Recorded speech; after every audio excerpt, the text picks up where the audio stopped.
And you're Jay Silver, right? Hi, I'm Jay Silver. Hi. Hi. Hey, you guys. Well, look at all those awesome people. You know that I'm here. Rachel is here, although through an analog hole that exists in the universe. And Dave is right here on this computer. And we're here with Eli and Logan. So I just wanted to let you know we're all here Angie. now. Except for Tom. I don't understand how Makey works. Can you explain it to us? Sure. So the simple answer is that when you close a circuit, it makes when you close a circuit, when two things touch each other, a button is pushed on your computer. Now, the way that happens is that the Makey listens to see when electrons are flowing between two things. As soon as they touch, the electrons flow, and the Makey detects that and tells the computer that a button is pressed. Thank you. I'm here, and my question is that, how do you make the Makey stair piano? And like, we don't understand it. It just doesn't make sense. So. Is it because you don't understand how it gets grounded? Yes. The way most people I've seen make it have the ground going up like a banister, so that people are holding onto the banister, which is the ground, and then each step is the different note. Oh! Okay. Thank you. Sure. It can also be made with like 2 strips of, say, copper tape on each step, and then your foot would connect the 2 strips like that, and it would, complete the circuit. Cool. Why does someone have to connect to Earth again? It's to complete the circuit, so that the computer knows that electricity is going all the way through. So if it's just going and then stops, and then you extend that circuit, say by adding your body to it, so it becomes a little bit longer, it's still just stopping at a certain point. It's not being totally completed. My question is, where did you get your awesomeness from? That's a good question.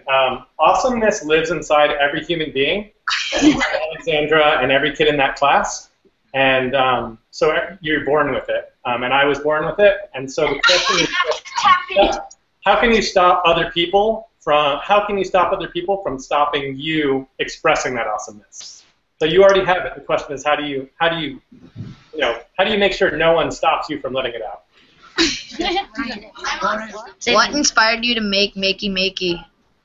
I think our whole team's mission is to get people to feel creative confidence and the joy that comes from feeling certain that you can creatively change the world.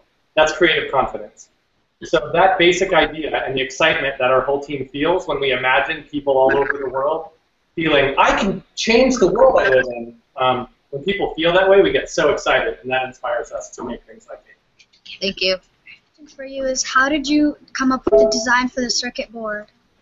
So we collaborated with a company called SparkFun, and they helped us draw the circuit board, and we also studied engineering, and so we helped with the circuit board too. And the design, do you mean the visual design? That was inspired by gamepad controls.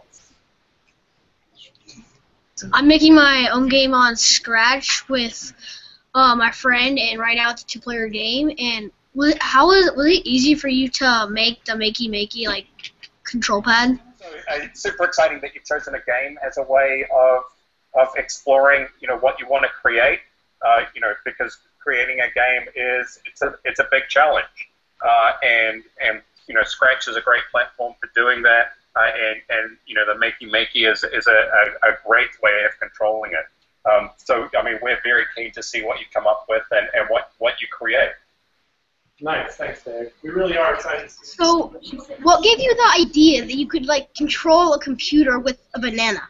I'll just say that, and Rachel will follow up with a comment, but I'll just say that when I look around me, I just try to think about the world in terms of a circuit, and will it conduct electricity or not? And I thought a banana had water in it. Now, my sister-in-law and my brother, Rachel here, and my brother both, have been making a lot of installations lately for Maker Faire involving grass and plants and things. I don't know, Rachel, would you like to comment on that at all? Yeah, I think what's really fun to see is just that, the world around us has this other life force that's just happening all of the time, and it's kind of this magical mystery that Makey kind of realizes that and makes it tangible.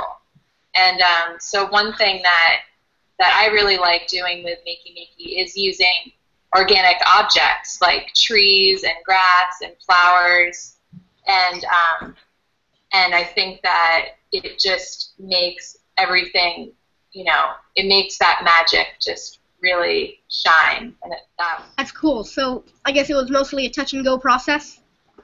We use something a lot called bricolage, which is a form of art where you keep a junk pile and you grab stuff out of it and see what you can repurpose it as.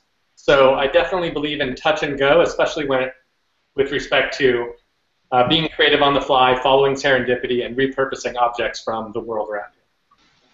Cool. You come up with the idea of Makey.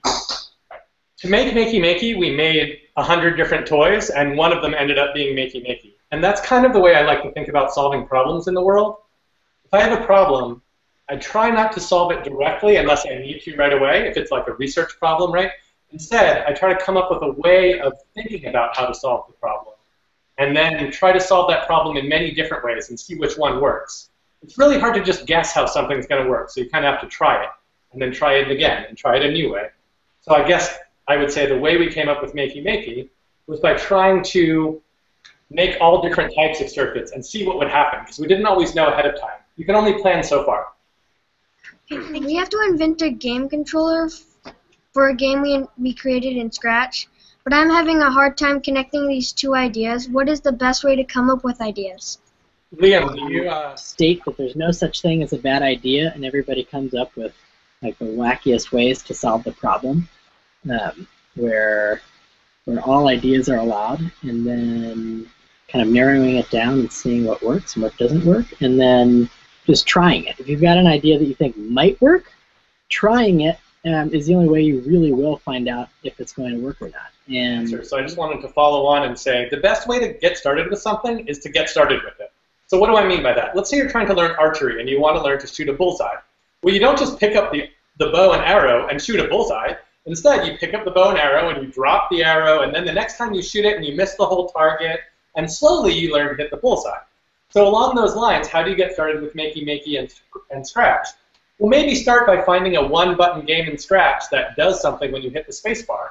Then hook up the spacebar to an object like a fork or a spoon. Okay, that might not be your final goal, but now you've started, and you can go from there. And that's my interpretation. Just that any great artist in the world, whether it's Picasso or Matisse or Georgia O'Keeffe, they all have sketchbooks, and they're all constantly sketching out ideas. And some of those ideas turn into a master painting, but it's all part of the process, is just getting your ideas out and practicing them over and over again. That is so. We're designing a new product, but we don't just have a new product, right? We start sketching, and here's the first sketch that we did one day, and that's multiple sketches, right? And then I started sketching more. This is all in one day. Now these are not master paintings. No one would say, "Oh my God, Jay, how did you learn to sketch like that?" But as I sketch more and more, we get our designs down further and further, and that's how we created something like Makey. It's by just starting and then going again and again. So like Rachel was saying, the best artist in the world, the best scientist in the world, doesn't start with the end point. They start with something. Put something on paper. Put something on the table. And then go from there. Well, I'm wearing this because this is part of my controller, and it's pretty much my ground. When I don't have to touch anything, it touches me, and then I can touch other stuff to make it work. That. Wearables are actually a hot topic all over tech right now, including Silicon Valley. So don't take, even though that's a fun little thing you made, don't take it too lightly. It's a really important thing in the world right now. And our question is, what makes you so smart? Well, that's an easy one. I can tell you for sure, after going to lots and lots of schools and going around all over the world, that I have run into lots of different people, and every single one of them is a complete genius in their own way. And so I would say what makes me so smart is what makes me unique. So my unique experiences that I bring to the world is what makes me so smart in my own way. Okay. Okay, Rachel and Dave up to say bye. Yeah. Bye, talking heads and the other computers inside the computer. Thank you very much. Thank Bye. you.